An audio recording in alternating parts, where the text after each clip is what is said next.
Évangile de Jésus-Christ selon saint Luc.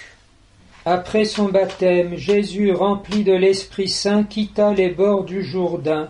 Il fut conduit par l'Esprit à travers le désert, où pendant 40 jours il fut mis à l'épreuve par le démon.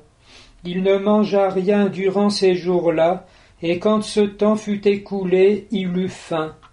Le démon lui dit alors, « Si tu es le Fils de Dieu, ordonne à cette pierre de devenir du pain. » Jésus répondit, « Il est écrit, ce n'est pas seulement de pain que l'homme doit vivre. » Le démon l'emmena alors plus haut et lui fit voir d'un seul regard tous les royaumes de la terre.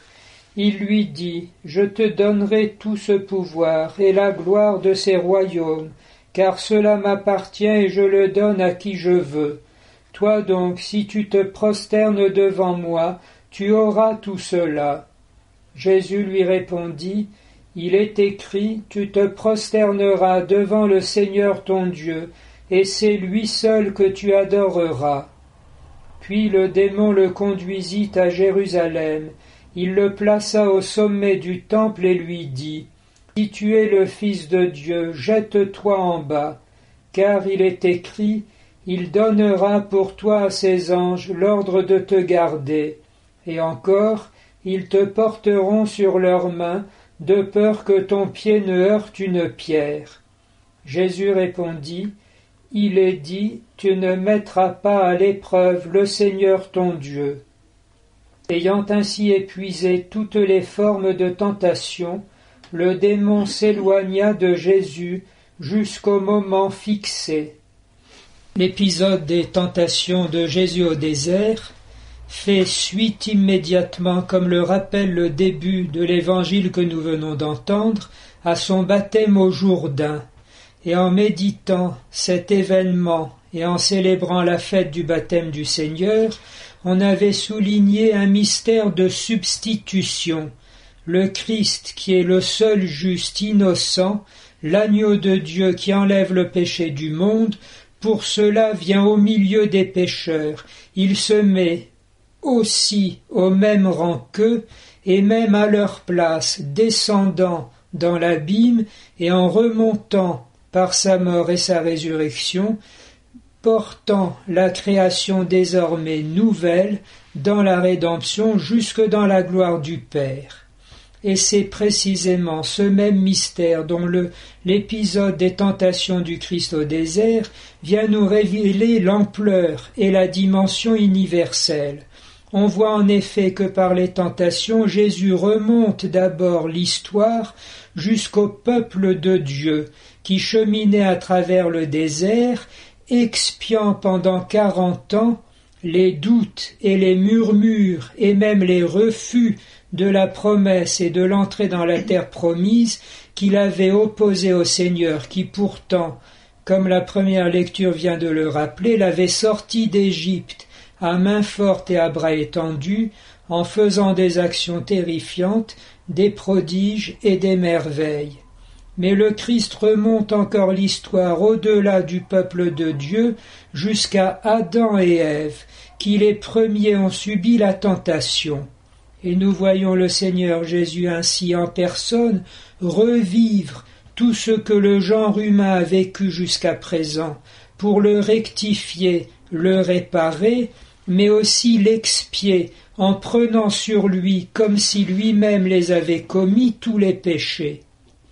Et la suite de l'Évangile nous indique que cette œuvre de substitution va se continuer jusqu'au dernier élu, puisque Satan s'éloigne pour revenir dans l'avenir, jusqu'au moment fixé, bien sûr, celui de la passion, et précisément celui où tous les péchés passés, présents, mais aussi futurs, vont frapper le Christ. Il les prendra aussi sur lui, et c'est ainsi qu'ils seront tous engloutis. Le mystère alors à essayer de comprendre, c'est que le Seigneur Jésus met sa personne, son corps, comme un rempart, d'abord entre nous et le mal qui vient nous frapper. Il nous protège au sens littéral en détournant sur lui les traits de l'adversaire, et c'est ainsi que nous pouvons reprendre vie et avoir la possibilité de mener la traversée d'ici-bas jusque dans la patrie. Est-ce que l'on ne dit pas d'ailleurs que l'on reçoit l'Eucharistie, c'est-à-dire justement le corps du Seigneur, en viatique, et que ce corps a la capacité de nous mener jusque dans la vie éternelle. Mais le Seigneur Jésus pose aussi son corps et sa personne comme un rempart non plus entre les coups du mal et nous pour nous protéger, mais entre nos péchés et nous-mêmes. Il fait la séparation dans son corps entre les péchés et le pécheur qui les commet, et ainsi il le sauve littéralement, puisque lui-même va répondre de chaque péché, et il les expie non pas n'importe comment, mais en leur opposant, en les remplissant de sa charité infinie.